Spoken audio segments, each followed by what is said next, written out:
चक्कर चला रही हो? इतना बड़ा घर क्यों बना रही हो, वो भी नारियल का घर? चिड़िया तो हमेशा पत्ते और तिनकों से अपना घर बनाती है, फिर ये सब नया तरीका कहाँ से आया तुम्हारे दिमाग में?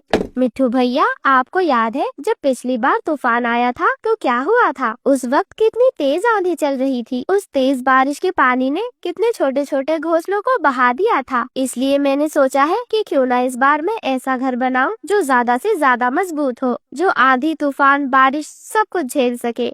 रानो चिड़िया की चोंच से ये बात सुनकर मिट्ठू तोता उदास हो जाता है। उसे वो दिन याद आ जाता है जब आंधी और बारिश के चलते कितने सारे घोंसले टूट गए थे, जब जंगल के सभी पक्षी ठंड से कांप रहे थे, वह बारिश में भीग रहे थे, उन्हें कोई भी सुरक्षित जगह नहीं मिल रही थी।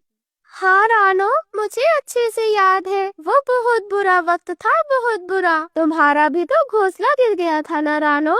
फिर रानो चिड़िया आसमान की ओर देखते हुए कहती है, हाँ मिट्ठू भैया, वो रात मुझे आज भी याद है। मैंने अपनी आंखों के सामने सब कुछ खो दिया। बारिश की इन तेज बूंदों ने मेरी माँ को गिरा दिया और मैं कुछ भी ना कर सकी। वो मेरी छोटी सी दुनिया थी जो एक पल में उजड़ गई। रानो की आवाज भारी हो गई थी। मिट्ठू तोता देखता है कि रानो चिड़िया की छोटी सी आंखों में आंसू चमक रहे थे। वो पहली बार हमेशा हंसने वाली दोस्त को इतना उदास देख रहा था। रानो, तुम सच में दिल की बहुत बड़ी हो। मैं भी तुम्हारी इसमें मदद करूँगा।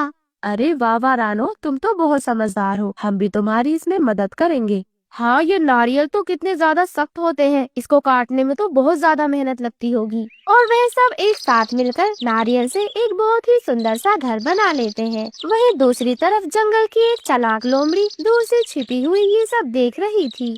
आहा, ये जगह तो कमाल की लग रही है। बारिश से बचने के लिए एकदम सही। ठंडी हवा भी यहाँ तक आ नहीं पाएगी और सबसे बड़ी बात, यहाँ मुझे भरपेट दावत मिलने वाली है। आहा, ये मासूम सी चिड़िया, ये गोल मटोल कबूतर, कितने प्यारे हैं, कितने कोमल हैं। इन्हें देखकर लग रहा है जैसे ताजे ताजे नरम नरम गोश्त की एक जीती जागती दुकान। एकदम रसीले हैं ये सब। ज्यादा भागना भी नहीं पड़ेगा, बस हाथ बढ़ाने की देर है। जरा सोचो, सोचकर ही कितना मजा आ रहा है। वह दुष्ट लोमड़ी न जाने अपने दिमाग में क्या क्या सोच रही थी। एक एक पंख नोच नोच कर खाऊंगी, पक्षी कर रहेंगे, फड़फड़ाएंगे वो छोटी सी बेचारी चिड़िया की चीखें, और फिर वो लाल लाल गरम गरम नरम नरम मांस। वाह स्वादिष्ट, मजा ही आ जाएगा। अगली सुबह एक भस्मासुर नारियल के घर के नीचे आके जोर जोर से चीखने लगता है। रानो बहन, यहाँ बहुत ठंड है, क्या मैं थोड़ी देर के लिए तुम्हारे घर में आ सकता हूँ? नहीं भस्मासुर भाई, ये घर सिर्फ चिड़िया और उसके दोस्तों के लिए है, और वैसे भी ये एक नारियल का घर है, तुम इसमें कैसे ही आओगे? अरे मैं तो सिर्फ थोड़ी देर की बात कर रहा हूँ। तुम सब तो कितने दयालु हो, एक छोटी सी जगह भी नहीं दोगे क्या? हमें पता है तुम कितने ज्यादा चालाक हो, हमें बेवकूफ मत बनाओ। चुपचाप तुम नीचे रहो और घास में छुपकर बैठे रहो, समझे चालाक लोमड़ी? हमें मालूम है तुम हमारा शिकार करना चाहते हो। भला कोई लोमड़ी छोटे से नारियल के घर में कैसे आने की सोच सकती है? बेवकूफ समझाए क्या हमें? वह भस्मासुर समझ गया कि सीधे सीधे काम नहीं बनेगा। ऐसे ही कई दिन बीत गए। जंगल में सब कुछ शांति से चल रहा था। रानो चिड़िया और उसके दोस्त नारियल के घर में खुश थे, लेकिन भस्मासुर लोमड़ी अभी भी रानो चिड़िया और उसके दोस्तों के खून का भूखा था। एक दिन रात के अंधेरे में वह भस्मासुर चुपके से फिर से नारियल के पेड़ के नीचे पहुँच जाता है।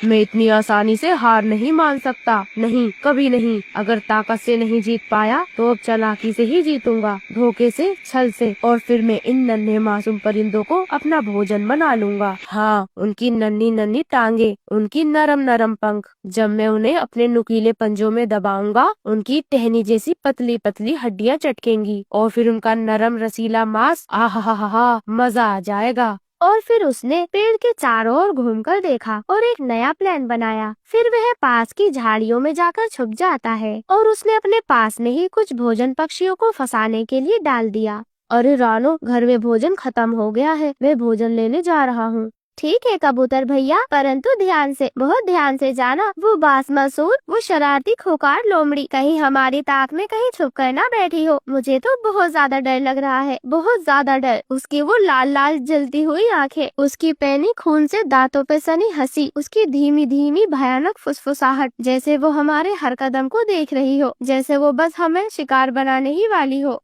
तुम्हें याद है ना, पिछले हफ्ते चंपा चिड़िया भी ऐसी ही उड़ी थी और फिर वह कभी लौट कर नहीं आई। वो कहती थी बस थोड़ी देर के लिए जा रही हूँ, जल्दी लौट आऊंगी। लेकिन हम सबने सुना था उस रात उसकी आखिरी थी और फिर एक भयानक सन्नाटा। बुलबुल बहन, मैं नहीं चाहती कि फिर से वही हो। मैं नहीं चाहती कि हम में से कोई भी गायब हो। हमारी टहनियाँ पहले ही सोनी हो गई है। मत जाओ, अगर जाना ही है तो बेहद संभाल कर जाना, बहुत ज्यादा संभाल कर। बंटी कबूतर डरते हुए भोजन की तलाश में निकल जाता है। वो भी रानो की बातें सुनकर बहुत ज्यादा डर गया था। उड़ते उड़ते उसे भोजन दिखाई देता है। मुझे भोजन के लिए ज्यादा दूर नहीं जाना पड़ा। चलो सही है, मैं यहीं से कुछ गेहूं की बालियां लेकर वापस चला जाता हूँ। और जैसे ही बंटी कबूतर उड़ने वाला था, तभी तेज पैने नाखूनों से वह उसे दबोच लेती है। भस्मासुर, मुझे छोड़ दो, जाने दो मुझे। हा, जाने दूं, छोड़ दूं? हा, नहीं नहीं, अब कोई दया नहीं, कोई रहम नहीं।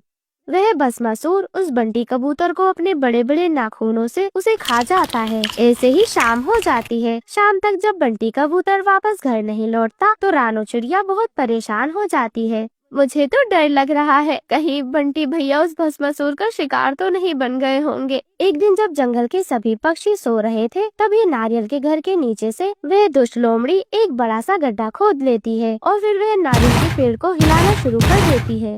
रानो, रानो, रानो, पेड़ हिल रहा है, ये क्या हो रहा है? और फिर रानो चिड़िया और उसके सभी दोस्तों की नींद टूट जाती है। पेड़ जोर जोर से हिल रहा था। नीचे देखा तो भस्मासुर हंसते हुए पेड़ हिला रहा था। वह तो पेड़ को गिराने की कोशिश ही कर रहा था। हा, तुम सबको घर से बाहर निकलना ही पड़ेगा और तभी तुम सब मेरी भूख मिटाओगे। जैसे मैंने तुम्हारे दोस्त कबूतर को खाया है, वैसे अब तुम्हें भी। हा। नहीं, कभी नहीं दोस्तों, हम सबको एक साथ मिलकर इसका सामना करना होगा। हमें इस लोमड़ी से अपने दोस्तों का बदला लेना होगा। और फिर सब सोचने लगते हैं कि आखिर क्या किया जाए। तभी बुलबुल की दिमाग में एक आइडिया आता है।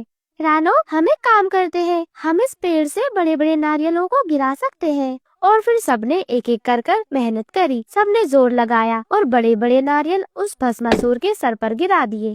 अरे मेरा सर, ये क्या किया तुमने? उसका दिमाग तो घूम गया और वह उल्टा ही भाग गया। और फिर सभी दोस्तों ने एक दूसरे को गले लगाया। रानो, तुमने तो कमाल कर दिया। ये सिर्फ मेरी नहीं, ये हम सब की जीत है। एकता में ही असली शक्ति है। अगर हम सब साथ मिलकर मुश्किल का सामना करते हैं तो कोई भी हमारा नुकसान नहीं पहुंचा सकता। दोस्तों, इस कहानी से हमें ये सीख मिलती है कि बुराई चालाक तो हो सकती है, लेकिन एकता और समझदारी के साथ हम किसी भी समस्या का समाधान निकाल सकते हैं। रानो चिड़िया अपने छोटे से घोंसले की जगह पर एक मिट्टी का घर बना रही थी। उसके पंखों पर मट्टी लगी हुई थी, लेकिन उसकी आंखों में चमक थी। मिट्ठू, गोलू और बुलबुल भी उसके पास ही खड़े हुए थे। तभी मिट्ठू बहुत ही हैरानी से रानो चिड़िया से सवाल करता है। रानो, तुम ये मिट्टी का घर बना रही हो, परंतु चिड़िया तो हमेशा तिनकों से अपना घोंसला बनाती है। हाँ मिट्ठू भैया, लेकिन तिनके के घोंसलों को बारिश उजाड़ देती है, इसलिए मैं ऐसा घर बनाना चाहती हूँ जो मजबूत हो, जिसमें मैं सुकून से सो सकूं। ये तो बढ़िया बात है, लेकिन मिट्टी गीली होकर गिर जाएगी। लेकिन दोस्तों, अगर हम सब मिलकर रानो की मदद करें तो रानो का सपना पूरा हो सकता है। और फिर रानो चिड़िया के सभी दोस्त खुशी खुशी रानो चिड़िया की मदद करने में लग जाते हैं। वह मिट्टी लाते हैं, उसे गूंथते हैं और फिर दीवारें बनाने लगते हैं। और ऐसे ही धीरे धीरे एक छोटा सा सुंदर सा घर बन जाता है। वही एक दुष्ट लोमड़ी झाड़ियों के पीछे से ये सब देख रही थी। उसकी आंखों में लालच साफ झलक रहा था। ये चिड़िया तो बहुत होशियार निकली। अगर इसका घर बन रहा है तो ये हमेशा यही रहेगी और ये सुरक्षित भी रहेगी। फिर मुझे इसे खाने का मौका कैसे मिलेगा?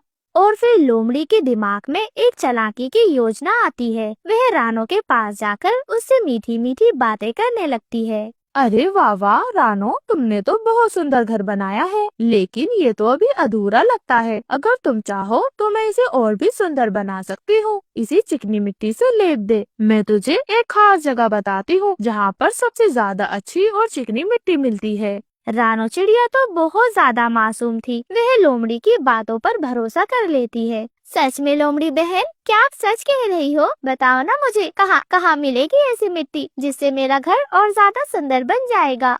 उस बड़ी नदी के